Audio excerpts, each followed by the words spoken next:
Imagine you had the power to save an empire. 6 centuries of conquest, law, art, and faith, and you threw it away in a single afternoon.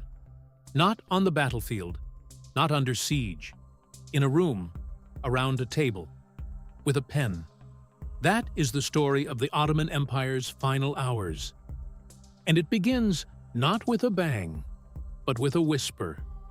A whisper that became a war, that became a wound the world is still bleeding from today.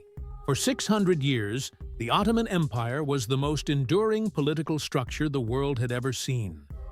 It stretched from the gates of Vienna to the shores of the Persian Gulf, from the steppes of the Caucasus to the sands of North Africa. It governed 3 continents, administered dozens of languages, and absorbed hundreds of peoples into a single imperial order. When European kingdoms were still fighting over scraps of land, the Ottomans were building universities in Istanbul, codifying law in Damascus, and trading silk in Alexandria. At its height, the empire was not merely powerful, it was the world. The Mediterranean was an Ottoman lake. The trade routes of Asia passed through Ottoman hands. The holy cities of Islam, Mecca and Medina, bowed to the Ottoman Sultan, who bore the title of Caliph, commander of the faithful, shadow of God upon the earth. But empires do not fall in a day. They fall the way a great tree falls, slowly, invisibly, rotting from within long before the storm arrives to finish the work. And by the dawn of the 20th century, the Ottoman tree was rotting badly. The sultans, who had once commanded the greatest armies in the world, now ruled over a state so weakened, so indebted, so fractured by internal rebellion and external pressure, that European diplomats had taken to calling it the sick man of Europe. That phrase, reportedly coined by Tsar Nicholas I of Russia in the 1850s, was more than an insult. It was a diagnosis, and, like most terminal diagnoses, it arrived too late to change much. The rot had many roots. There was the question of money. The empire had borrowed massively from European banks to finance wars and modernization projects, and by 1881, it had been forced to accept the humiliation of the Ottoman Public Debt Administration, a European-controlled body that effectively managed Ottoman finances from Istanbul. There was the question of territory. Century by century, decade by decade, the empire had been losing ground. Greece won its independence in the 1820s. Serbia, Romania, and Bulgaria chipped away at the Balkans through the 1800s. Russia pressed southward at every opportunity, hungry for warm water ports and Slavic prestige. The empire that had once threatened Vienna was now desperately trying to hold on to Anatolia. There was also the question of identity. The Ottoman system had always been built on a kind of pluralism, a mosaic of peoples held together not by ethnic nationalism, but by loyalty to the Sultan and the law. But the 19th century was the age of nationalism, and that ideology moved through the Ottoman world like a fever. Greeks wanted a Greek state. Armenians wanted recognition. Arabs felt the stirring of a pan-Arab consciousness.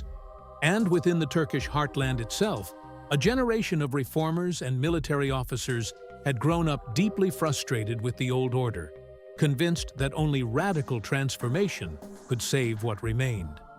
These men called themselves the Young Turks. More formally, they belonged to an organization called the Committee of Union and Progress, founded in exile in Paris and nurtured in the military academies and telegraph offices of the empire.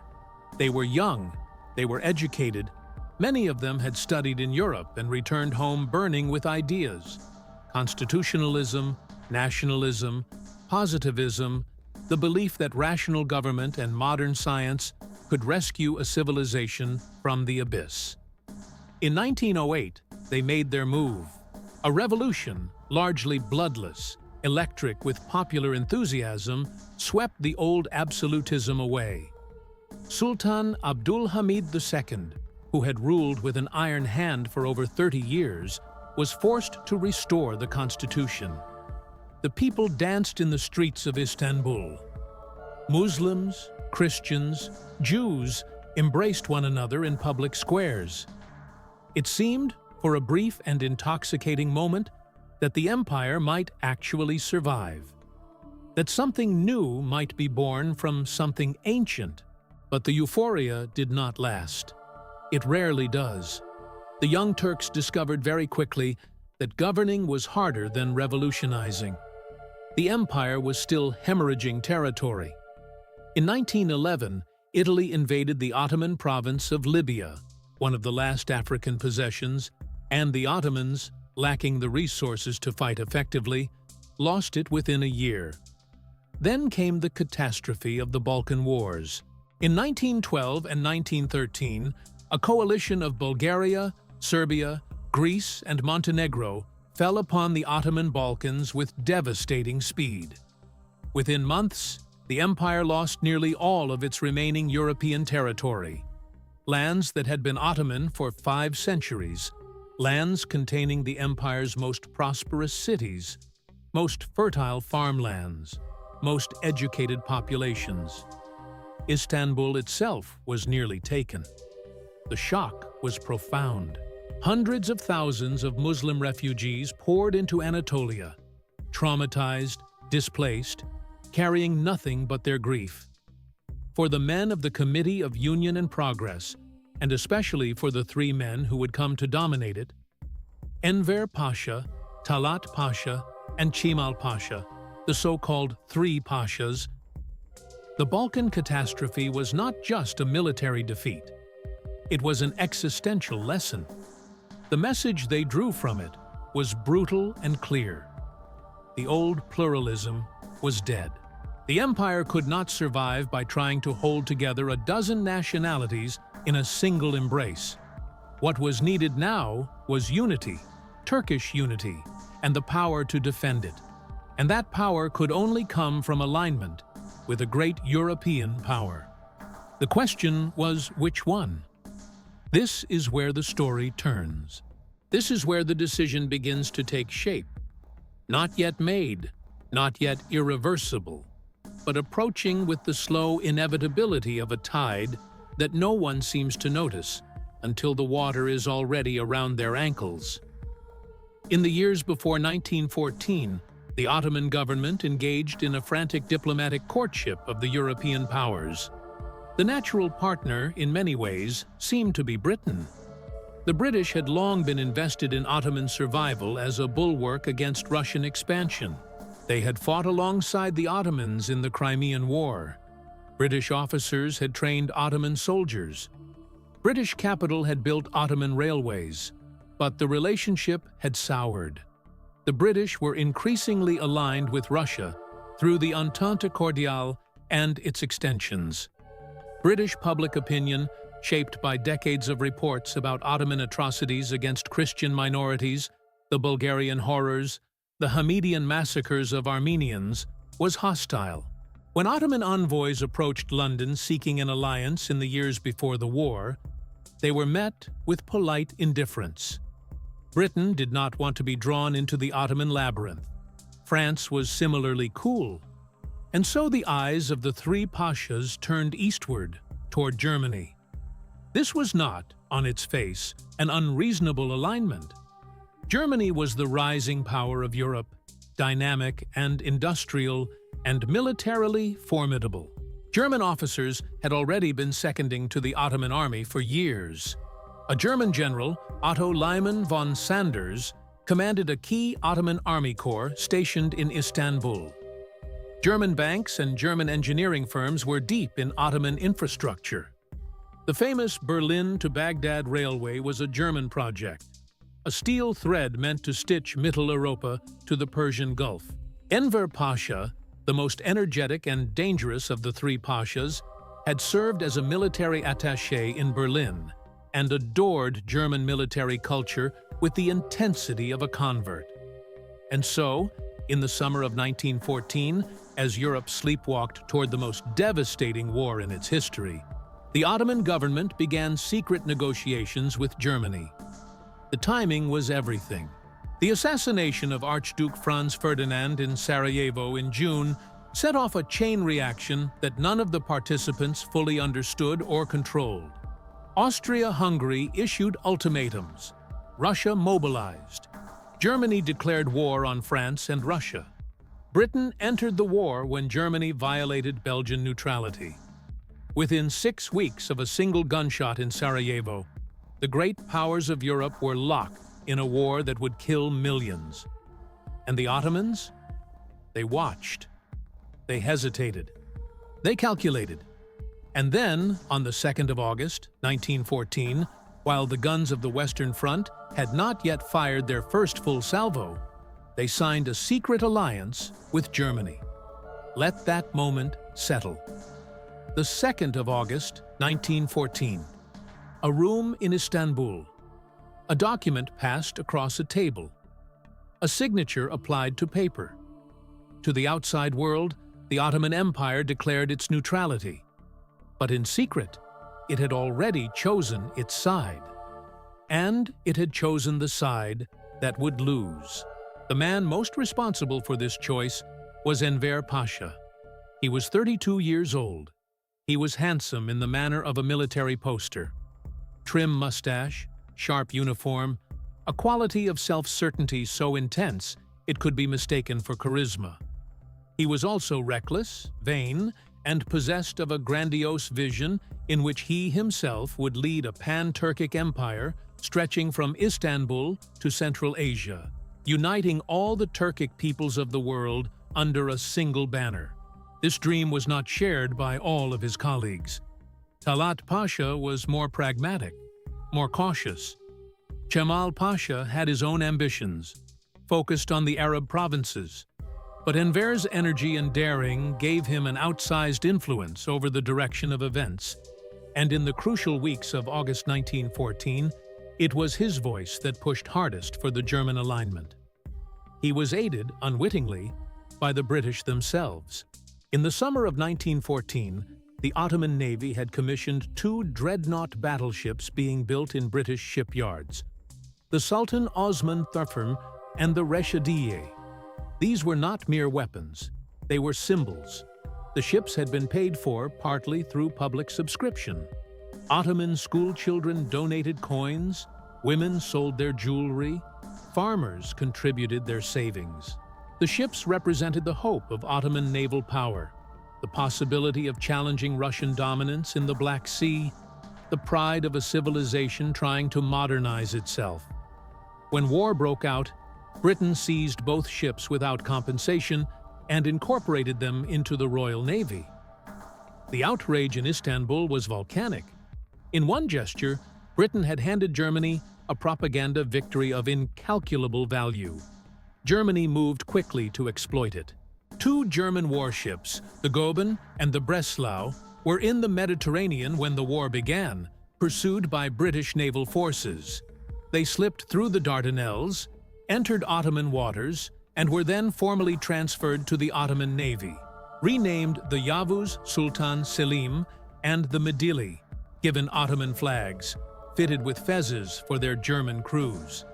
The charade was transparent to everyone, but it was brilliantly effective. Suddenly, the Ottoman Navy had modern capital ships, and those ships were commanded by German officers with German loyalties. Still, official Ottoman neutrality held, barely, and not without intense internal debate. There were voices in the government who understood the danger, who argued that the empire should wait and see, should extract concessions from both sides without committing to either. The Grand Vizier said Halim Pasha was not enthusiastic about war. Several cabinet ministers were deeply uneasy.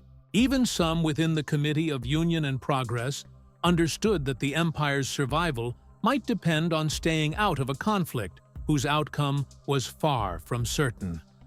But Enver Pasha was not interested in waiting. In late October of 1914, without consulting the full cabinet, without the formal authorization of the Sultan, he ordered the German admiral commanding the Ottoman fleet, acting now under Ottoman colors, to take those warships into the Black Sea and attack Russian ports. On the 29th of October, 1914, Ottoman and German ships bombarded Sevastopol, Odessa, and other Russian Black Sea installations. Russia declared war on the Ottoman Empire. France and Britain followed days later. The empire had entered the war not through a formal decision, not through a proper deliberation of its government, but through the unilateral action of one man, a 32-year-old general with a pan-Turkic dream and a German admiral at his disposal. It was, by any measure, one of the most consequential acts of personal recklessness in modern history. The war that followed was catastrophic beyond any reasonable measure. The Ottomans fought on multiple fronts simultaneously, against Russia in the Caucasus, against the British in Mesopotamia and Sinai and Palestine, against British and Anzac forces at Gallipoli. The Gallipoli campaign of 1915 became the empire's one genuine strategic success: the defense of the Dardanelles against a massive Allied assault. But it came at enormous human cost and bought only a temporary respite. In the Caucasus, the winter campaign of 1914-1915 ended in catastrophe when Enver Pasha personally led the Third Army in a reckless winter offensive against Russian positions. The army was destroyed, not primarily in battle, but by cold, by starvation, by the sheer lunacy of marching through the Anatolian mountains in midwinter without adequate supplies. 90,000 men died, most of them frozen. Enver returned to Istanbul and blamed the Armenians. That blame was the seed of atrocity.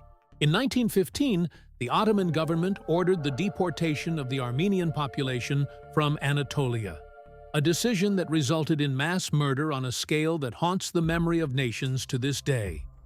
Hundreds of thousands of Armenians, the estimates range from 600,000 to over 1 million, were killed, died on forced marches through the Syrian desert, or were massacred by Ottoman soldiers and irregular forces.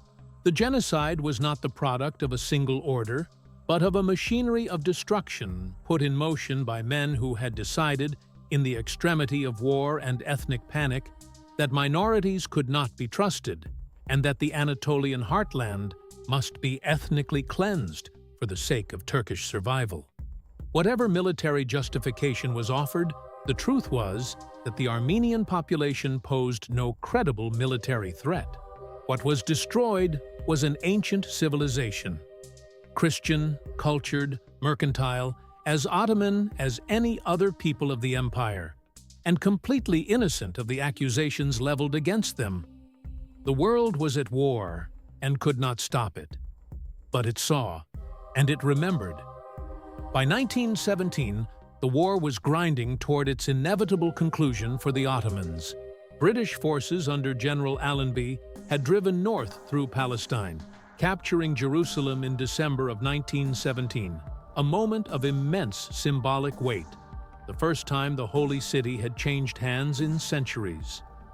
The Arab Revolt, stirred up by British promises and led by the Hashemite Sharif Hussein of Mecca, with the famous assistance of a young British officer named T.E. Lawrence, was pulling apart the Arab provinces. Mesopotamia fell to British forces. The strategic logic of the German alliance was dissolving. Germany itself was struggling, its armies exhausted, its home front collapsing under the pressure of the British naval blockade. Enver Pasha's pan-Turkic fantasies had one last destructive flourish. In 1918, following the Russian Revolution and the collapse of the Russian army, he sent Ottoman forces deep into the Caucasus, pursuing the dream of uniting with the Turkic peoples of Azerbaijan and Central Asia. It was militarily unsound and strategically meaningless. The forces committed to this adventure were forces that might have been used to defend the Arab provinces, to shore up the collapsing front lines. But Enver was not finished dreaming.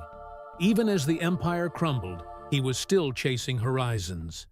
The end came with shocking speed. Bulgaria surrendered in late September of 1918. With the Balkan front collapsed, Istanbul itself was exposed. On the 30th of October, 1918, the Ottoman government signed the Armistice of Mudros with the Allied powers aboard a British warship. The terms were harsh. Allied forces would be permitted to occupy any strategic point in the empire they deemed necessary. Within days, British, French, and Italian warships sailed through the Bosphorus and into the Golden Horn. A British general made his headquarters in Pera. French troops marched through the streets of Istanbul. Allied occupation had begun. The three pashas, Enver, Talat, Cemal, fled the country on a German submarine in the dead of night, abandoning the empire they had led to ruin. The Sultan, Mehmed VI, who had succeeded to the throne in 1918, attempted to cooperate with the victorious Allies, hoping that compliance might save some version of the Ottoman state. He was to be disappointed. The Treaty of Sèvres, imposed in August of 1920, was not a peace settlement. It was a vivisection. The empire was to be carved into pieces. Greece would receive vast swaths of Anatolia, including the ancient city of Smyrna, where Greek populations had lived since antiquity. Armenia was to become an independent state. The Kurds were promised autonomy. The Arab provinces would become British and French mandates. The Straits would be internationalized. What remained of the Ottoman state would be a rump entity in central Anatolia, effectively a protectorate of the victorious powers. It was the worst possible outcome. Worse than the most pessimistic Ottoman diplomat had imagined when the war began. And it was the direct consequence of Enver's decision to enter the war in October of 1914, itself the consequence of the secret alliance signed in August. One decision, one room, one signature, and the price was an empire. But history is never entirely finished with its ironies. Even as the Sultan signed away the empire at Sèvres, another force was gathering in the Anatolian heartland. Mustafa Kemal, the general who had won fame at Gallipoli, the officer who had watched the three pashas' adventure with barely concealed contempt, had traveled to Anatolia in 1919 with a different vision. Where the Sultan sought survival through submission, Kemal sought survival through resistance. He organized the remnants of the Ottoman army, rallied the Anatolian population, established a rival government in Ankara, and launched a war of independence against both the Allied occupation and the Greek forces advancing into the interior. The war was brutal, and its consequences were profound, including the catastrophic population exchange that followed the Greek defeat, in which hundreds of thousands of people were uprooted from homes their families had occupied for generations. But by 1922, Kemal had won. The Greek army was defeated and driven into the sea at Smyrna.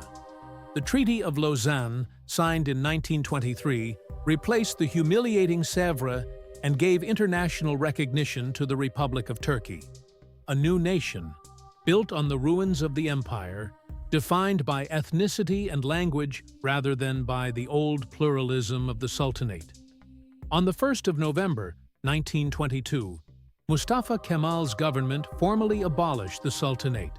The last Sultan, Mehmed VI, slipped out of Istanbul on a British battleship, an exit so undignified, so quietly devastating, that it barely registered in the papers.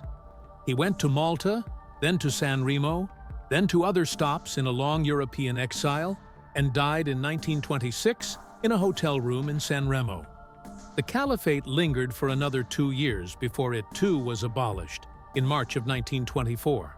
The 600-year-old institution that had crowned sultans and declared jihads and administered 3 continents simply ceased to exist, dissolved by a vote in the Grand National Assembly of a new secular republic. The men who had made the fatal decision did not live to see the full consequence of what they had done. Talat Pasha, widely considered the architect of the Armenian genocide, was assassinated in Berlin in 1921 by a young Armenian survivor named Soghomon Tehlirian, who was tried by a German jury and acquitted, in a verdict that would later inspire the legal concept of crimes against humanity. Cemal Pasha was assassinated in Tiflis in 1922 by Armenian operatives as part of the same revenge operation known as Operation Nemesis. Enver Pasha met his end in Central Asia in 1922, killed in a cavalry ambush by Red Army forces while trying, absurdly, tragically, with the very last of his impossible energy, to lead a Basmachi resistance movement against Soviet power in Uzbekistan. His pan-Turkic empire never materialized. He died in a ditch in a country that would not exist for another 70 years. The world they left behind was transformed beyond recognition. The Ottoman Arab provinces became the modern Middle East, a region whose borders were drawn not by the people who lived there, but by British and French diplomats operating under the terms of the Sykes-Picot Agreement of 1916, a secret arrangement that divided the Arab world into spheres of influence with a cynicism that still poisons the political landscape of the region. The promises made to the Arabs during the war, promises of independence, of self-determination, of a great Arab kingdom, were broken with barely an apology. The promise made to the Zionist movement in the Balfour Declaration of 1917, pledging British support for a Jewish homeland in Palestine, set in motion a process whose consequences continue to shape the headlines of our own era. Iraq, Syria, Lebanon, Jordan, Israel, Palestine, nations whose very names the Ottoman administrators of 1900 would not have recognized as political units, were all born from the destruction of the Ottoman Empire. The tensions between Sunni and Shia, between Arab nationalist and Islamist, between secular and religious conceptions of governance, tensions that the Ottoman system had managed, however imperfectly, for centuries, were suddenly exposed, raw and unmediated, in states that lacked the institutional depth and cultural authority to contain them. The borders drawn by Sykes and Picot were not merely arbitrary. They were, in many cases, deliberately divisive, designed to ensure that no Arab state would ever be powerful enough to threaten European interests. This is the long shadow of the decision made on the 2nd of August, 1914. Not just the fall of an empire, not just the deaths of millions on the battlefields of Gallipoli and the Caucasus and Palestine, not just the genocide of a people, but the architecture of a broken world, a world in which the structures that might have provided stability were systematically destroyed and replaced with lines on a map and documents in European languages that the people who lived there were never asked to ratify. There is a temptation, looking back, to see the fall of the Ottoman Empire as inevitable, the product of deep structural forces that no decision, no individual could have deflected. And there is truth in that view. The economic weakness was real. The territorial losses were real. The pressures of nationalism were real.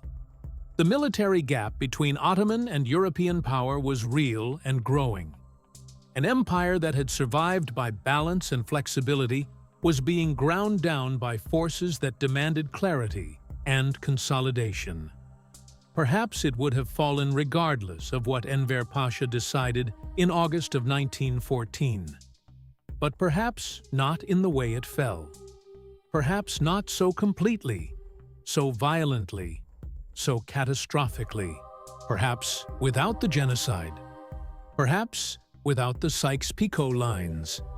Perhaps without the century of conflict that those lines produced. Perhaps with something preserved, some continuity, some institution, some thread of Ottoman plural culture that might have woven itself into whatever came next. We cannot know. History does not offer reruns. What we can know is this: that a decision was made, and the world changed because of it. That a man with a dream and a German admiral and a fleet of borrowed warships set in motion a cascade of events that is still unfolding. That empires are not just armies and territories, they are systems of meaning, frameworks of coexistence, webs of relationship built over centuries, and when they fall, what is lost is not merely power, but the slow, irreplaceable work of civilizations learning to live together. The Ottoman Empire was not a paradise. It was capable of cruelty, of oppression, of the brutal mathematics of imperial power. But it was also something genuinely remarkable, a structure that had held together an extraordinary diversity of peoples for 600 years, that had produced art and science and architecture and law of enduring beauty, that had built into its institutions a kind of functional pluralism the modern world is still struggling to replicate.